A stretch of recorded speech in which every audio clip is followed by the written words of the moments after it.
Hey, bienvenidos al canal de Sisio, soy John Sky Solo, así que pónganse cómodos que apenas iniciamos.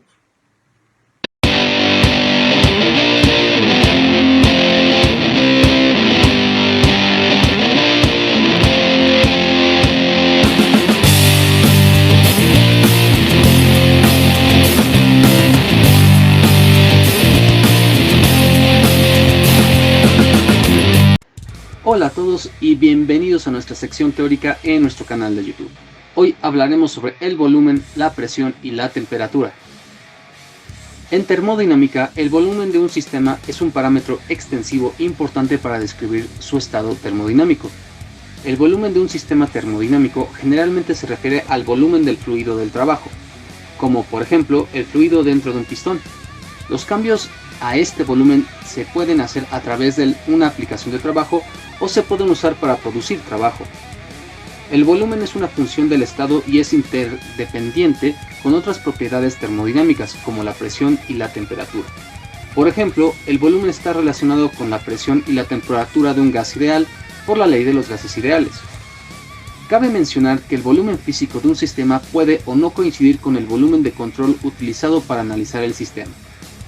Las unidades típicas para el volumen son metros cúbicos, litros o pies cúbicos. Ahora hablaremos del volumen específico. Esta es una propiedad intensiva, es decir, el volumen del sistema por unidad de masa. En muchos casos, el volumen específico es una cantidad útil para determinar por qué se puede utilizar para determinar el estado completo de un sistema junto con otra variable intensiva independiente. El volumen específico también permite que los sistemas se estudien sin hacer referencia a un volumen de operación exacto, que puede no ser conocido ni significativo en algunas etapas del análisis. Ahora hablaremos de la presión. Cuando se ejerce una fuerza sobre un cuerpo deformable, los efectos que provoca dependen no solo de su intensidad, sino también de cómo esté repartida toda la superficie del cuerpo. La presión representa la intensidad de la fuerza que se ejerce sobre cada unidad de área de la superficie considerada. Cuanto mayor sea la fuerza que actúa sobre una superficie dada, mayor será la presión, y cuanto menor sea la superficie para una fuerza dada, mayor será entonces la presión resultante. El concepto de presión es muy general y por ello puede emplearse siempre que exista una fuerza actuando sobre una superficie. Sin embargo, su aplicación resulta especialmente útil cuando el cuerpo o sistema sobre el que se ejercen las fuerzas es deformable. Los fluidos no tienen forma propia y constituyen el principal ejemplo de aquellos casos en los que es más adecuado utilizar el concepto de presión que el de la fuerza. Cuando un fluido está contenido en un recipiente, ejerce una fuerza sobre sus paredes y por tanto puede hablarse también de presión.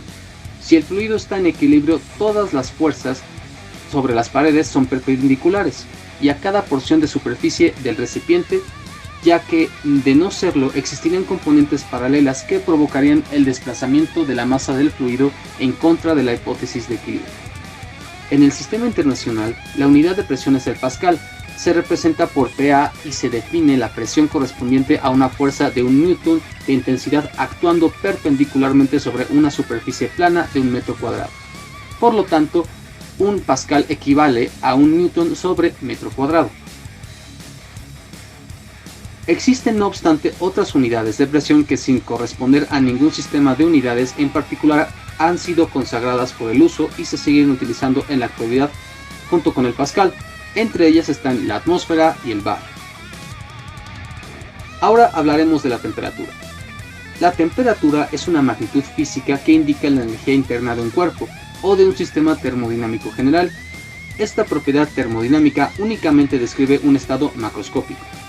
La temperatura se define como la medida de la energía cinética media de las moléculas que la forman, es decir, los movimientos de las partículas en su interior. Por otro lado, se puede definir según la mecánica estadística como la derivada de la energía respecto a la entropía a volumen constante.